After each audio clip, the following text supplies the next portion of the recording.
Hello and welcome to this new episode. In the last episode, we talked about totemism and Göbekli Tepe, where we went into the ancestor cult of Göbekli Tepe as well.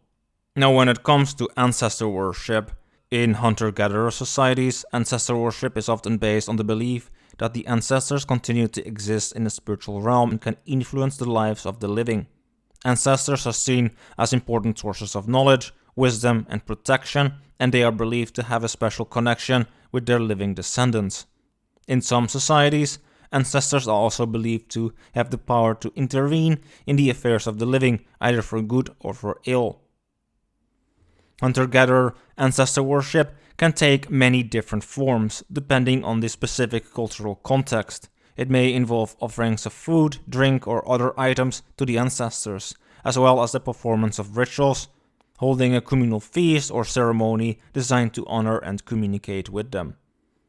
Ancestors may also be invoked in times of crisis or need, such as during illness or times of war. In shamanic ancestor worship, the focus is often on communicating with the spirits of ancestors for the purpose of gaining guidance, wisdom, or healing. Shamanic practitioners may use various methods to connect with ancestral spirits, including meditation, trance states, and the use of psychoactive plants. Further, they may also create altars or other sacred spaces dedicated to the ancestors, and they may perform rituals or ceremonies to honor and communicate with them. In both hunter-gatherer ancestor worship and shamanic ancestor worship, the focus is on maintaining a connection with the spiritual realm and the wisdom and guidance of the ancestors. These practices can help people to gain a greater understanding of their place in the world and their relationship with their ancestors and the natural world. In Jungian psychology, ancestors can be seen as symbolic representations of the collective unconscious. The collective unconscious is the universal storehouse of images, symbols, and archetypes that are shared by all human beings. These archetypes can be seen in various forms, including mythological figures, symbols, and cultural practices such as ancestor worship. A Norse term I want to bring up regarding the ancestors would be hamingja. That is of importance when it comes to Norse culture, as this concept directly ties into a more European conception regarding the ancestors. Hamingja is a Norse term that can be loosely translated as luck, power, or fortune, but it encompasses much more than mere luck. It represents a person's accumulated power and energy from their ancestors, their lineage, and their actions. It's a concept deeply tied to one's heritage and the idea that the wisdom, strength, and experiences of ancestors continue to influence and guide people in the present. Similar ideas are also visible within Asia with the concept of wind horse, something I will also cover within the series as well. The ancestral guardian spirit that I briefly mentioned earlier within the part about animal totems also is important within this context, connected to hamingja. This being, like I said, a spirit or being that is closely tied to a person's lineage, often taking the form of an animal. This is often a spirit animal that, within animistic cultures, is linked to one's ancestors and in a Norse context to one's hamingja. So this concept is deeply tied to one's family lineage in Norse culture. It represents the collective power and energy of all the ancestors within a family's bloodline, and is inherited from one's forebears, and each generation contributes to it. It's also not something static, but rather a dynamic and evolving force that carries the experiences, wisdom, and deeds of those who came before. And this hamingja can come from various sources in the family, including notable ancestors, heroes, or particularly influential family members. Therefore, not all family members may share exactly the same amount. Next to this, it is considered a guiding and protective force. It influences the actions and decisions of an individual, helping them navigate life's challenges, and it's often seen as a guardian spirit within the family. And this ancestral spirit watches over the family and its members, providing support in times of need and acting as a protector. So, this spirit infuses people with strength, resilience, and determination, next to serving as a wellspring of courage, insight, and inner power. And the concept of hamingja is often intertwined with the idea of such an ancestral guardian spirit. which are often linked to totem animals. And qualities and characteristics of these guardian spirits are connected to the Hammingya's influence. And people may perform rituals and practices to strengthen their connection with their ancestral guardian spirit. And these practices aim to ensure that the guardian spirit's influence and wisdom are continually accessible. And as the spirit and the connected Hammingya is passed down through generations, it links the living with the ancestral past, creating a sense of connection with one's roots. And by connecting with one's Hammingya, people would tap into the wisdom and knowledge of their ancestors. In that sense, when the person feels a heightened sense of wisdom and clarity while connected to, let's say, an ancestral wolf spirit, one is essentially tapping into this reservoir of Hammingya. The wolf in many cultures symbolizing qualities such as intuition, instinct, loyalty, and courage, which are also traits that are deeply ingrained in the ancestral memory of Indo-European cultures and through it the collective unconscious, especially the Koryos. And this embodiment of ancestral wisdom through the connection with an animal spirit reflects from a Jungian lens a harmonious integration of the conscious and unconscious mind. And Jungian psychology then also emphasizes the importance of integrating the different aspects of the self, including the conscious ego and the deeper layers of the psyche. And these type of practices and rituals served in that way as bridges that allow these aspects to communicate and collaborate. Ancestor worship can then also be seen as a way of connecting with and tapping into the collective unconscious. By honoring and communicating with the spirits of deceased ancestors, people can access the wisdom and guidance that is embedded in the collective unconscious.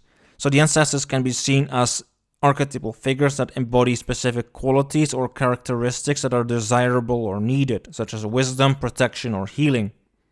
In addition, ancestor worship within both the animistic context and the Jungian context can be seen as a way of maintaining a connection with the past and with one's cultural roots. Ancestral figures for animistic cultures then also served as guides or role models, providing a sense of continuity and tradition that can be grounding and stabilizing. In that sense, the enduring nature of such practices is then also precisely due to their nature of creating this connection between the past and the present, whilst bringing together the community. Another important figure linked to ancestors and the underworld is Cybele that I want to bring in here now as well, also known as Magna Mater, Great Mother, who also could have been linked in some archaic form to Göbekli Tepe. She was an ancient Phrygian and Anatolian mother goddess who was later worshipped by the Romans. And she was one of the most powerful and ancient deities in the Mediterranean world, and her cult spread throughout the Roman Empire. Cybele's cult was closely associated with the Phrygian goddess Cybele, and her cult was integrated into the Roman religion during the Second Punic War. Cybele was also associated with wild animals such as lions, where her priests the Galli were known for their wild and frenzied rituals, which included self-castration as a sign of their devotion to the goddess. The inscription Mater Cubilea at the Phrygian rock-cut shrine, dated to the first half of the 6th century BC, is usually read by scholars as Mother of the Mountain, which is a name she is known under. Cybele, in that sense, is one of several similar tutelary goddesses, each known as Mother, and associated with specific Anatolian mountains or other localities, a goddess thus born from stone. Images and iconography in funerary context and the ubiquity of her Phrygian name Mater, meaning mother, suggest that she was a mediator between the boundaries of the known and the unknown, the civilized and the wild, the worlds of the living and the dead. With this also the ancestors. The Great Mother archetype represents the nurturing, life-giving aspect of the feminine principle, as much as the life-taking. And it is often associated with the idea of the earth as a nurturing mother who provides sustenance and support to all living things. In Jungian psychology, the Great Mother archetype is seen as a powerful symbol of the unconscious, representing the instinctual and emotional side of human nature. And it is associated with the concept of the mother-child relationship and the idea of birth, growth, and nurturance. As a powerful and revered goddess, Cybele was depicted with lions as a way to symbolize her own strength and authority. In the Greek tradition, lions were then also associated with strength, courage, and royalty. and the chariot, pulled by two lions, could thus also represent the goddess' ability to tame and harness wild, untamed forces. Where in the Anatolian tradition the association of lions with Cybele may have been related to her role as a protector of wild animals and the natural world, lions were considered sacred animals in ancient Anatolia and were often associated with royalty and power. Another interpretation is that the two lions represented twin aspects of nature, namely creation and destruction. The lion was seen as both a symbol of the sun and a powerful predator. Thus it was believed that the twin lions associated with Cybele could represent both the life-giving and destructive aspects of nature. Where from a Jungian perspective, the image of Cybele with two lions can be interpreted as representing the integration of the masculine and feminine aspects of the psyche, as much as light and dark. The lions could be seen as symbolizing the archetypal energies of the animus and anima, so masculine and feminine, which are present in both men and women. Cybele here represents the self, which is the central archetype of the psyche that represents wholeness and integration. The two lions could then be seen as representing the dualistic nature of the psyche and the need to integrate both the masculine and feminine energies in order to achieve a state of balance and harmony. This is true for women, where a figure such as Cybele played a central role, with the animus representing the guide. Additionally, the lions could be interpreted as representing the instinctual and wild aspects of the psyche, which must be integrated and tamed in order to achieve wholeness. And this is a common theme in Jungian psychology, where the individuation process involves integrating the unconscious aspects of the psyche and developing a conscious relationship with the archetypal energies that exist within. And in Roman times, Cybele was often depicted on coins and sculptures, and her cult was particularly popular among women. Her festival, the Megalensia, was held annually in Rome and involved a great procession through the streets of Rome, in which a statue of the goddess was carried on a chariot. Cybele, in her various incarnations, were important figures in ancient cultures as well, and her cult and rituals were closely associated with the worship of mother goddesses and the natural world. Where one of the most important rituals in the cult of Cybele was the annual festival of Cybele known as Cybeleia, which was celebrated in April. This festival included processions, sacrifices, and the reenactment of myths associated with the goddess. Where another important ritual in the cult of Cybele was the Taurobolium, which was a ritual sacrifice of a bull. This ritual was to purify and renew the worshipper and was often performed as a rite of passage or as part of a vow. The Taurobolium was considered a powerful and transformative ritual and was believed to confer blessings and protection on the initiate. And this ritual was usually performed during the festival of Cybele, which was celebrated in the spring and was associated with the renewal of life and the return of fertility to the land. The ritual was also believed to bring about the regeneration of the initiate's soul and the purification of their body, which symbolized the death and rebirth. Additionally, there were rituals of mourning that were performed by the followers of the cult, which were meant to commemorate the death and resurrection of Attis, Cybele's consort. Attis was a vegetation god and consort of the great mother Cybele in Phrygian and Greek mythology.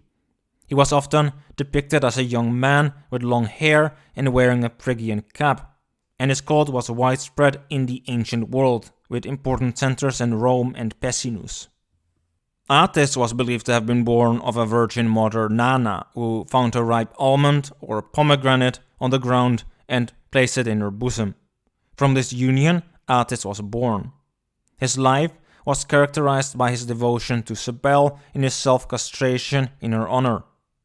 The story of Attis' death and resurrection was seen as a symbol of the death and rebirth of vegetation in the annual cycle of the seasons. His cult was celebrated during the festival of Cybele, known as the Cybele-Attis Mysteries, which was held annually in early March. The festival included mourning for Attis, who was believed to have died and been resurrected, as well as rituals of purification, fasting, and vegetarianism. And Attis's cult also involved ritual processions and the use of music, dance, and ritual objects, such as drums and cymbals. The rituals were believed to bring about a state of ecstasy and possession in which the worshippers would feel a closer connection to the divine and be able to receive healing and guidance from the gods.